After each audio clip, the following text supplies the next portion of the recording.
오늘 말씀의 제목은 성전 내부 공사, 성전 내부 공사입니다. 우리가 지난주에 뭘 배웠냐면 솔로몬 왕이 즉위한 지 4년 되었을 때 이스라엘 백성들이 출애굽한 때로부터 480년이 되었을 때에 비로소 성전 건축을 시작을 했습니다. 그리고 6장 1절부터 바로 앞에 13절까지는 성전 외부 공사에 대한 말씀을 기록하였습니다. 이 성전을 지을 때에 솔로몬은 그 아비 다윗을 통하여 받은 설계도대로 이 모든 공사를 하였습니다. 그리고 그런 공사를 할 즈음에 하나님께서 솔로몬에게 말씀으로 임하셨습니다. 내가 성전을 지었으니까 앞으로 하나님의 명령과 법도와 규례를 잘 지키면 하나님께서 이스라엘 가운데 계시고 또 이스라엘을 버리지 아니하시겠다. 이렇게 말씀으로 찾아오셨습니다. 하나님의 일을 하게 되면 하나님께서는 그렇게 권면해 주시고 위로해 주셔서 앞으로 그 일을 더 잘할 수 있도록 은혜를 베풀어 주시는 하나님이신 것을 우리가 지난 시간에 배웠습니다. 그리고 오늘 14절 이후부터는 다시 그 공사의 내부 부분, 요즘으로 말하면 인테리어를 하는 말씀입니다. 이 본문의 길이로 볼 때에 외부 공사는 1절부터 13절까지인데 내부 공사는 14절부터 마지막 절까지 제법 길게 기록되어 있습니다. 내부 공사가 그만큼 자세하게 기록된 것은 내부 공사의 시간도 많고 많이 걸렸고 또 여러 가지 공력도 많이 들어갔기 때문에 그러지 않았을까 이렇게 생각이 듭니다. 우리가 성전을 지을 때에 외부든 내부든 어느 한 부분이라도 정성이 안 들어가면 안 되겠죠. 항상 최선을 다해야 될 것입니다. 그러나 더욱 중요한 게 무엇이냐? 원리적으로 볼 때에 외적인 아름다움보다 내면적인 아름다움, 내실 있는 그런 성전을 짓는 것이 하나님을 기쁘시게 드리는 것입니다. 성경 전체를 놓고 볼 때에 성막이 있었고 솔로몬 성전이 있었죠. 솔로몬 성전 이후에는 스룹바벨 성전이 있고 스룹바벨 성전 이후에는 헤롯 왕이 자기의 이름을 드러내기 위해서 큰 규모로 또 성전을 짓는데 그 성전을 헤롯 성전이라고 합니다. 그런데 솔로몬 성전에 비해서 스룹바벨 성전은 상당히 보잘것없는 가운데 있습니다. 그래도 학교에서 보면 왜 옛날 그 노인들이 옛날의 아름다움을 보고 통곡했는데 이전 영광이 나중 영광보다 클 것이다. 거꾸로 말했나요?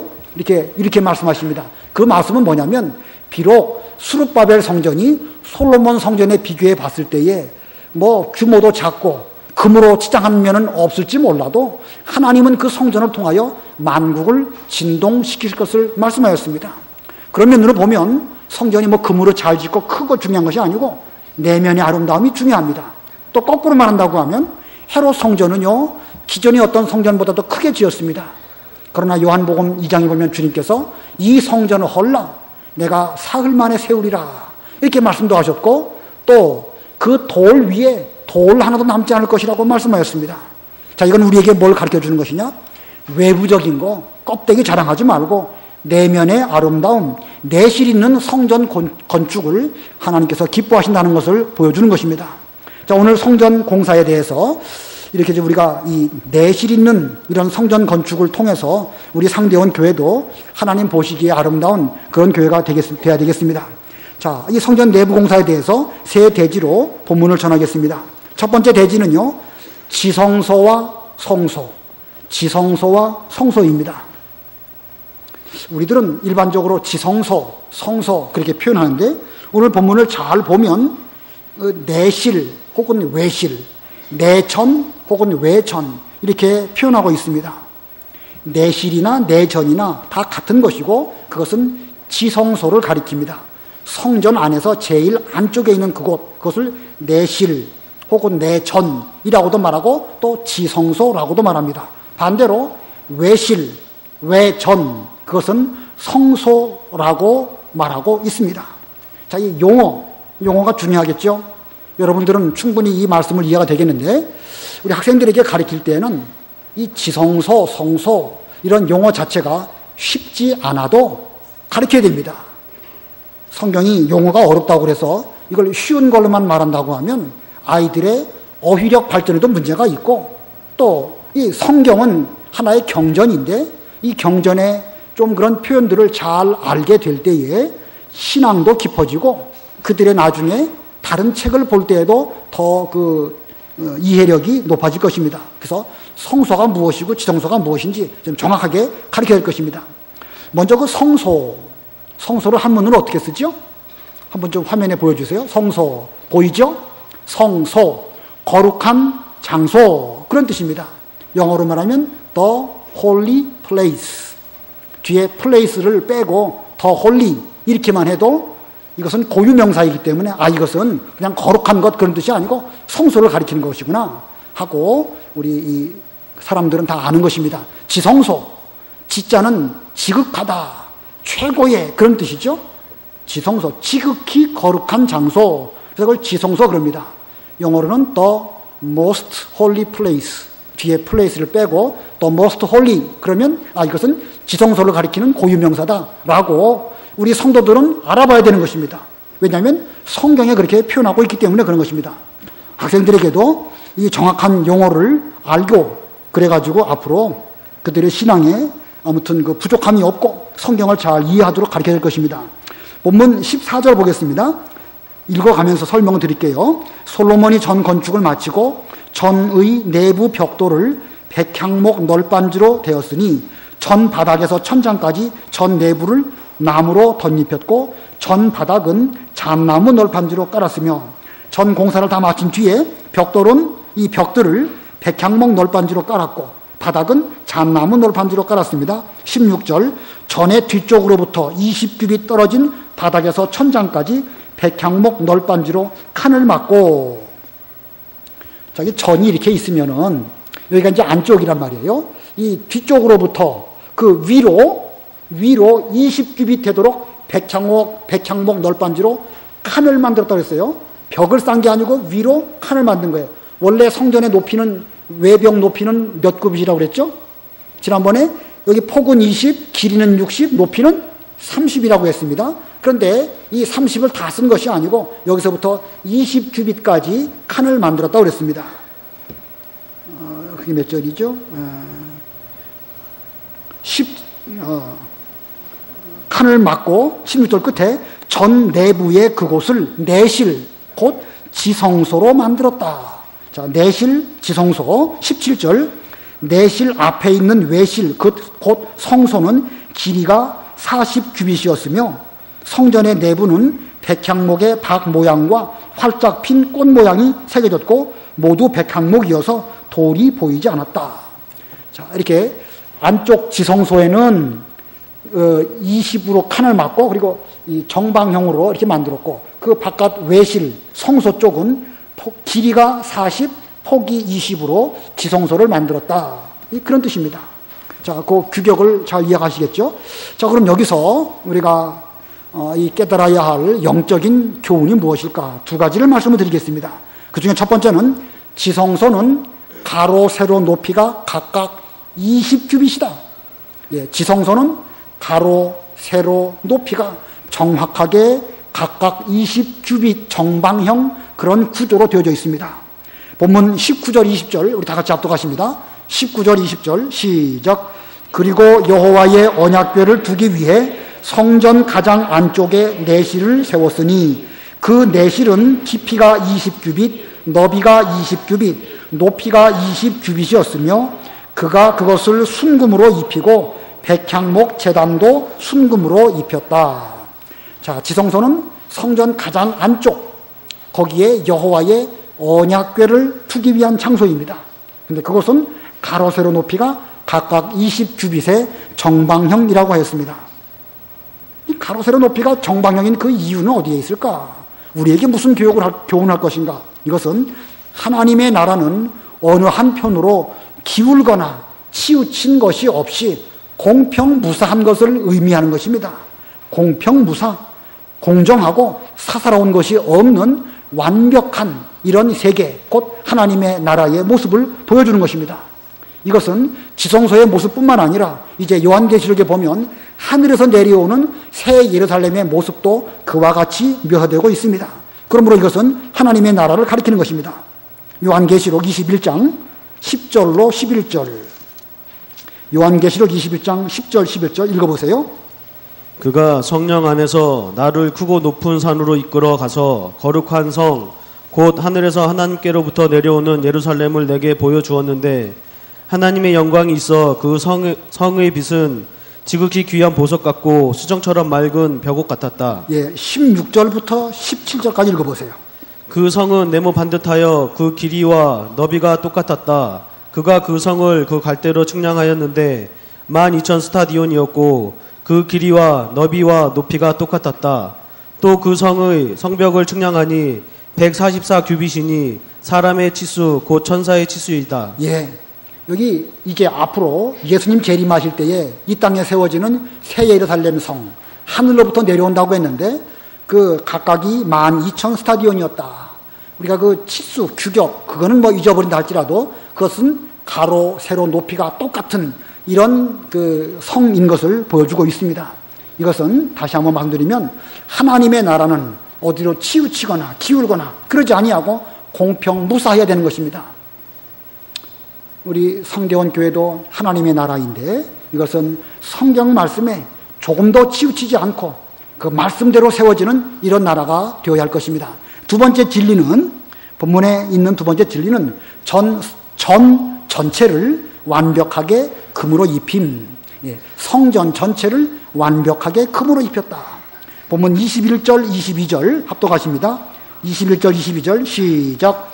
그리고 솔로몬이 전 내부도 순금으로 입혔으며 내실 앞에 금사슬을 가로로 걸어놓고 그 내실을 금으로 입혔으니 그가 전 전체를 완벽하게 금으로 입혔으며 내실에 속한 제단도 모두 금으로 입혔다. 이거 보면 지금 외실이나 내실이나 성소나 지성소나 모든 부분을 다 백향목으로 다 이렇게 둘렀고 그 모든 백향목들은 금으로 이렇게 씌운 이런 상태로 그 성전을 건축을 했습니다. 자, 이 성전 건축에 들어간 여러 가지 재료들 각각마다 그 어떤 그 신령한 뜻이 있기는 있는데 우리가 지나치게 그것을 상징적으로 해석을 해서 껌껌이 해석하면 그건 또 조금 지나친 면이 있습니다. 백향목은 뭐고 잣나무는 또 뭐고 그렇게 한다고 치면 너무 그것을 상징적으로 해석해서 지나친 면이 있어요. 그러다 보면 기계적으로 또 그걸 해석하게 되는 것입니다. 중세 때의 로마 카톨릭 그 이전 시대에는 성경을 영적으로 해석한다라고 해서 껌껌이 말씀 하나하나마다 그 상징을 가지고 이게 뭘 상징할까? 영적으로 해석하려고 노력했는데 물론 그런 태도가 나쁘다는 건 아니지만 모든 걸 다 그렇게 해석할 수는 없는 것입니다. 그러므로 상징과 비유를 하는 것은 거기서 또 의미를 찾아야 되겠지만 그걸 또 지나치게 그렇게 해석하면 또 좀 문제가 있으니까 제 생각엔 여기 백향목, 잣나무 이런 것들은 그냥 그런 정도로 문자적으로만 해석하고 넘어가야지 거기서 너무 신령한 뜻을 찾는다고 하면 지나친 면이 있지 않을까 생각합니다. 그럼 또 금은 또 무엇일까? 그냥 금은 그냥 제일 비싼 거로 했다 이렇게 넘어갈 수는 없겠죠? 금은 또 나름대로 의미가 있기 때문에 금이 의미하는 영적인 교훈을 알아야 될 것입니다. 이 성경 전체의 원리를 놓고 볼 때에 금은 변하지 않는 가장 아름다운 것입니다. 금은 변하지 않죠? 은은 변합니까? 안 변합니까? 은은 변해요, 그죠? 뭐 옛날 그 수라상에 그거 뭐 이렇게 무슨 상공이라고 그러죠? 그거? 뭐 보는 거. 그런 거는 은 변하지 않습니까? 은은 변하지만 금은 안 변합니다. 가장 아름다운 것이 금인데 이 금은 곧 믿음을 가리키는 것입니다. 그러므로 오늘날 우리가 지어 나가야 할 하나님의 교회, 각자가 성전이신데 여러분의 성전은 반드시 믿음으로 가장 아름답게 세상이 변하고 달라진다 할지라도 우리의 신앙만큼은 변하지 않는 그런 믿음으로 우리 이 교회와 성전을 잘 지어야 할 것입니다. 자, 이렇게 여기 성소와 지성소에 대해서 쭉 말씀을 드렸는데 이 모세 때 지은 성막에 대해서 솔로몬 때 성전을 지었는데 이런 과정 속에서 여러 가지 변한 게 있습니다. 성막의 규모보다 성전의 규모가 거의 2배 가까이 됩니다. 성막에서는 여러 천들로 이렇게 뭐 홍색실, 자색실, 가늘게 꼬은 배실 이런 것들로 성막을 지었는데 이 솔로몬 성전 때에는 이제 돌로 짓고 백향목으로 싸고 금으로 입히고 이렇게 지었습니다.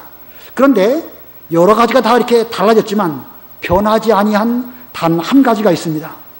그게 뭐죠? 성막에서 사용하던 것을 그대로 변하지 아니하고 그대로 사용하는 것 단 한 가지가 있는데 그게 뭘까요? 예, 언약궤. 누가 말씀하셨어요 지금? 예, 언약궤. 언약궤 하나만큼은 변하지 않은 것입니다. 언약궤는 뭘 상징하지요? 말 그대로 하나님의 말씀, 언약을 상징하는 것이지요. 그건 우리에게 뭘 교훈하는 것입니까? 하나님의 말씀, 언약은 무슨 뭐 광야를 지나갈 때든지 가나안 땅에 들어올 때든지 성전을 지을 때든지 그 이후든지 항상 변함없는 것이 하나님의 언약이라는 것을 지금 우리에게 보여주는 것입니다. 자, 이 역사적으로 그 언약궤가 언제까지 있었을까? 이 고고학적으로 신학자들이 많이 연구를 하지요. 솔로몬 성전이 무너질 때에 그때에 그러니까 주전 586년에 언약궤는 어디로 갔는지 모릅니다. 그게 어디로 갔는가? 고고학자들은 여러 가지 연구도 하고 있고 또 성궤라고 하는 그런 오래된 영화도 있어요. 그게 바로 그 언약궤를 두고 재래를 한 것이지만 그 영화니까 그 영화고 그 언약궤가 어디로 갔는지 모릅니다. 어떤 사람들은 그 이디오피아에 있는 그 기독교인들은 그 솔로몬 성전에 있던 언약궤가 자기네 그 성전에 와 있다 이렇게 하면서 자기네야말로 구약의 정통을 물려받은 그런 정교회다. 그래서 에디오피아 정교회라고 불립니다. 정교회가 몇 가지가 있는데 그리스 정교회, 그다음에 러시아 정교회, 그리고 에디오피아 정교회. 뭐 거기에 있다. 지금 그들은 그렇게 말하고 있어요. 그들은. 그러나 뭐 이거는 그 자체가 중요한 게 아니라 오늘 교훈적으로 중요한 것은 하나님의 언약 말씀은 어느 시대든지 결코 변하지 않는다는 사실을 우리는 항상 기억해야 되겠고 성전에 있어서 가장 안쪽에 하나님의 언약궤를 모셔둔 것처럼 우리 교회의 가장 안쪽에는 항상 말씀이 역사해야 되는 것이고 우리 내면 가장 깊은 곳에서도 항상 하나님의 말씀이 우리를 인도하는 이런 신앙생활을 제대로 해야 우리 상대원 교회가 하나님이 기뻐하시는 성전이 되는 것이고 여러분 한 분 한 분도 하나님이 기뻐하시는 그런 거룩한 성전이 되는 것입니다. 자, 오늘 두 번째 대지, 성전 내부 공사 중에 두 번째 대지는 두 그룹이라는 이 대지 제목입니다. 23절로 28절입니다. 23절 보겠습니다. 그리고 내실 안에 높이가 10규빗 되는 두 개의 그룹을 올리브 나무로 만들었는데 그룹의 한 날개가 5규빗이고 다른 날개도 5규빗이므로 한 날개 끝에서 다른 날개 끝까지 10규빗이었고 다른 그룹도 10규빗이었는데 두 그룹이 다 같은 크기와 모양을 가졌으니 한 그룹의 높이가 10규빗이었으며 다른 그룹도 마찬가지였다. 자, 그룹이 둘을 그 지성소에 이제 만들어 두었는데 그 그룹은 올리브나무로 만들었다고 그랬습니다. 그리고 높이가 10규빗. 높이가 10규빗이니까 4.5m예요. 제법 높지요? 4.5m면 이 난간 저 끝에까지 되지 않을까 이렇게 생각이 드는데 높이가 그렇게 되는 것이고 한쪽 날개가 5규빗 또 한쪽 날개가 5규빗 이렇게 한 그룹이 이쪽에서부터 이쪽까지가 10규빗입니다. 그리고 또 그 옆에 또 하나의 그룹을 만들었는데 그건 역시 똑같이 만들어서 높이도 10규빗 각 날개와 날개가 합해가지고 또 10규빗 그리고 이 두 그룹이 이쪽 날개가 저쪽 그룹의 날개와 서로 맞닿아 갔다고 그랬습니다. 그러면 두 그룹이 각각 날개를 활짝 폈는데 이쪽 끝에서부터 저쪽 그룹의 저쪽 끝까지는 전부 몇 규빗이겠죠? 10 더하기 10이니까 20규빗. 이 지성소, 성소의 폭이 20규빗인데 이쪽 벽에서부터 저쪽 벽까지 딱 닿도록 그렇게 그룹 둘을 만들었다. 자, 그룹이 무엇일까요? 그룹이란 것은 성경에 기록되어 있는 천사의 한 부류에 속한 것입니다. 성경에 보면 여러 천사들이 있죠. 여러분 잘 아시는 미가엘 천사, 가브리엘 천사. 미가엘 천사는 그 사탄 마귀와 싸우는 그런 천사를 가리키는 것이고 가브리엘 천사는 하나님의 좋은 소식을 전해주는 그런 천사의 그 이름을 가브리엘이라고 합니다. 우리 성경에는 이렇게 미가엘과 가브리엘만 있는데 천주교는 우리 66권 외에도 그 외경이나 이런 것들을 또 자기들은 이 정경으로 받아들이고 있죠. 그래서 거기에 보면 여러 종류의 천사 이름들이 나와 있습니다. 여러분 들어보셨는지 모르겠는데 우리엘, 들어보셨습니까? 우리엘이라고 하는 무슨 컴퓨터 블로그가 있더라고요. 우리엘. 그 다음에 라파엘, 에레미엘, 그 외에 또 몇 가지 이름도 다 기억 못 하겠어요. 이런 천사들의 이름이 있어서, 이렇게 구약 시대에 하나님의 심부름을 했던 그런 영들을 그 천사라고 하는 것입니다. 자, 그런데 그런 여러 종류의 천사들 중에서 이 그룹은 하나님의 보좌 곁에서 그 하나님을 수종드는 그런 천사, 그것을 그룹이라고 하는 것입니다. 그래서 유대인들은 천사 중에서 최고의 계급에 속한 천사다, 이렇게 말합니다. 그래서 이 성전을 말씀할 때 그 언약궤를 보호하는 이런 그룹이 있고, 에스겔이나 이런 데 보면 이 그룹들이 하나님의 보좌를 옮기고 호위하고 이런 모습으로 묘사하고 있습니다. 그래서 이 그룹은 하나님의 보좌를 호위하는 친위 부대, 혹은 옛날로 쉽게 이해하면 호위 무사, 이런 역할을 하고 있는 천사를 그룹이라고 하는 것입니다. 자, 근데 오늘 본문에서 우리가 알아야 할 영적인 교훈이 또 있습니다. 두 가지를 말씀드리면, 그 중에 첫 번째는요, 천사는 경배의 대상이 아니라는 것입니다. 천사는 아무리 천사가 아름답고 또 거룩하고 그런다 할지라도 경배의 대상은 아닙니다. 하나님은 십계명 가운데에서 하늘 위에나 하늘 땅 아래에 어떤 것이든지 새긴 우상을 만들지 말라고 말씀하셨습니다. 십계명 제2계명을 한번 보겠습니다. 찬송가에 있죠? 제2계명 봅니다. 찬송가 뒤에 보셔요. 제2는 너를 위하여 새긴 우상을 만들지 말고 또 위로 하늘에 있는 것이나 아래로 땅에 있는 것이나 땅 아래 물속에 있는 것에 어떤 형상도 만들지 말며 그것들에게 절하지 말며 그것들을 섬기지 마라. 자, 어떤 모습이든지 새기고 형상을 만들지 말아라. 성경을 창세기부터 요한계시록까지 쭉 읽어가다 보면은요, 어떤 모양을 만들었다더라, 미술품으로 뭘 그렸다더라, 이런 기록들이 거의 없어요. 여러분, 성경에서 무슨 그림 그렸다는 말씀 본 적 있습니까? 없지요, 그죠? 그걸 보면 이 십계명에 충실하게 신앙생활을 했기 때문에 조각으로 뭘 만들었다든지 그림으로 뭘 표현했다든지 그런 게 없다는 거예요. 그렇다고 해서 그들이 무슨 미술이 발달하지 않았다거나 그건 아니에요. 이슬람 교도들도 그렇죠. 이슬람 교도들도 어떤 것을 형상으로 만들지 않습니다. 그러다 보니까 그들이 만든 독특한 어떤 문양이 있죠. 그걸 뭐라고 그러죠? 아라베스크라고 그러죠. 가지고 일정한 도형을 반복적으로 이렇게 함으로 인해 가지고 무늬를 내는 것이에요. 그런 것들은 형상이 아니니까 괜찮지요. 그와 같이 성경에도 유대인들도 같은 신앙을 갖고 있기 때문에 어떤 조각을 만든다든지 어떤 것을 그림으로 뭘 표현한다든지 하는 것이 거의 드물어요. 근데 이 성전 안에 그룹을 올리브나무로 조각해서 만들었다.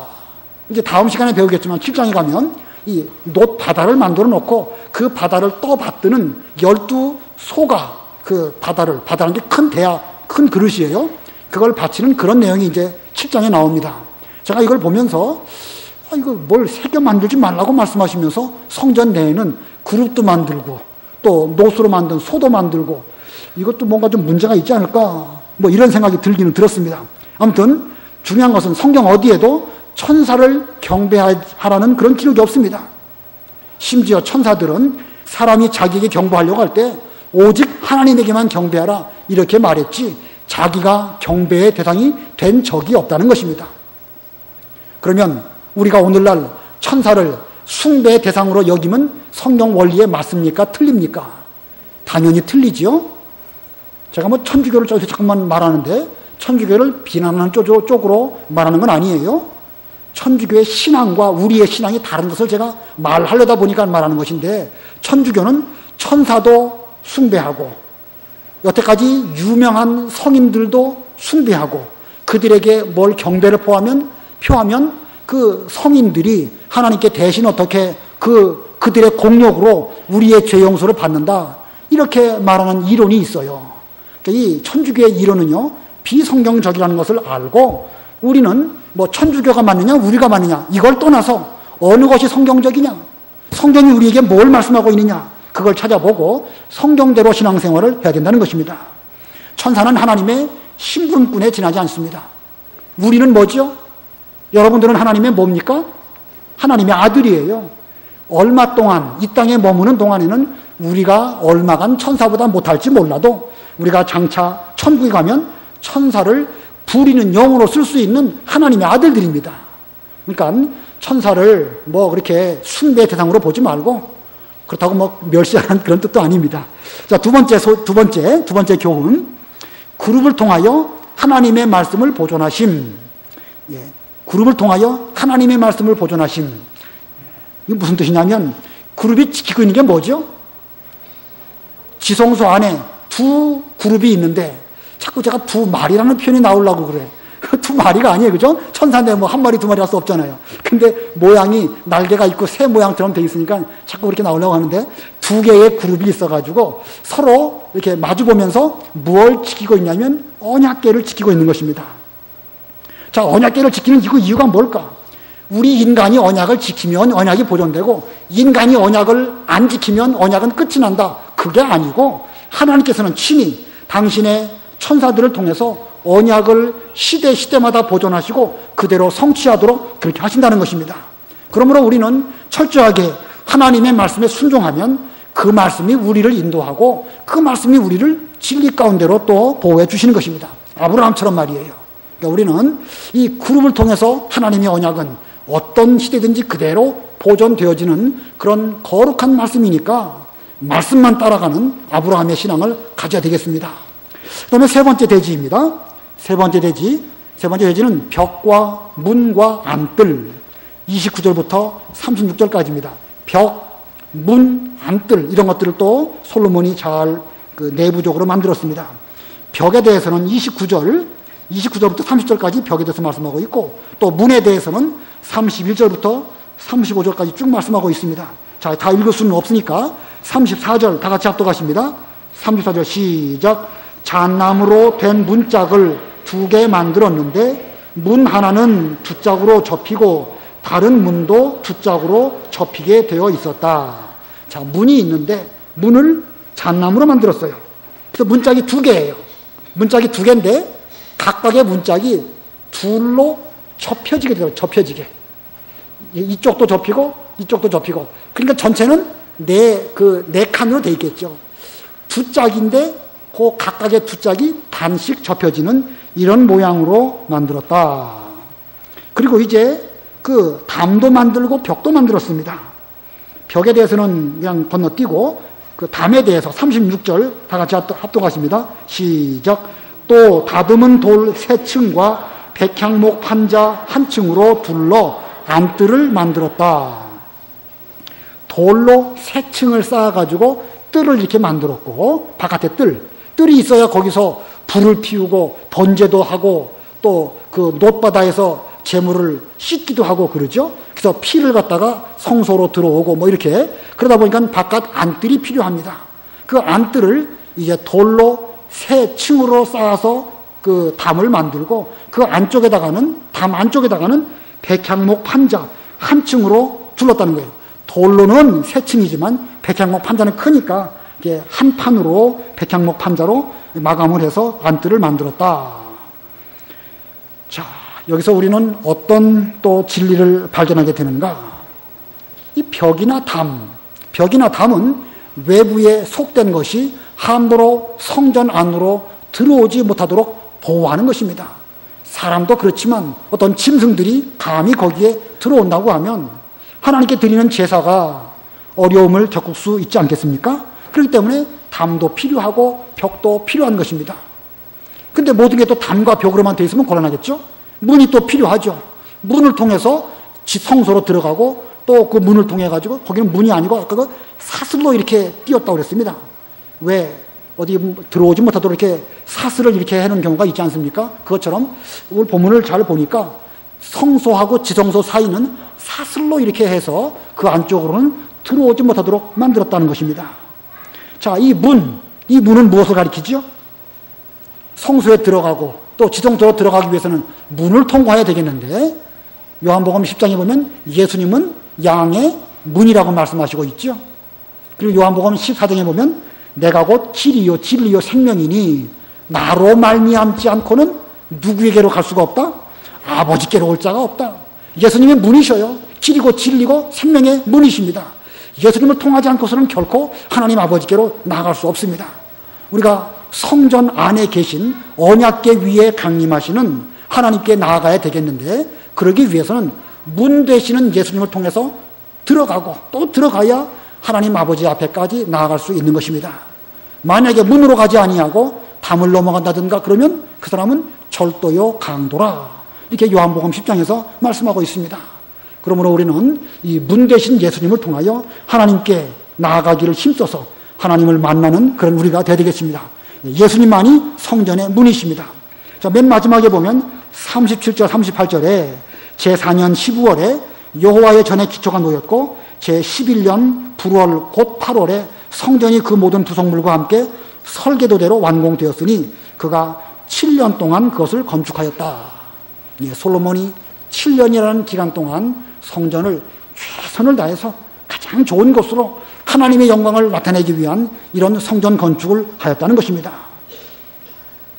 오늘날 우리도 서로 연결해서 하나님의 성전을 건축해야 됩니다.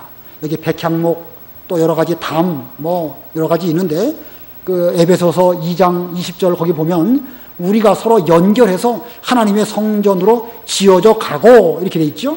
우리는 이런 성전을 계속해서 지어져 가야 되겠는데 우리 각자도 잘 지어져 가야 되겠고 우리 이 교회도 하나님의 성전으로 잘 지어져 가야 되겠습니다.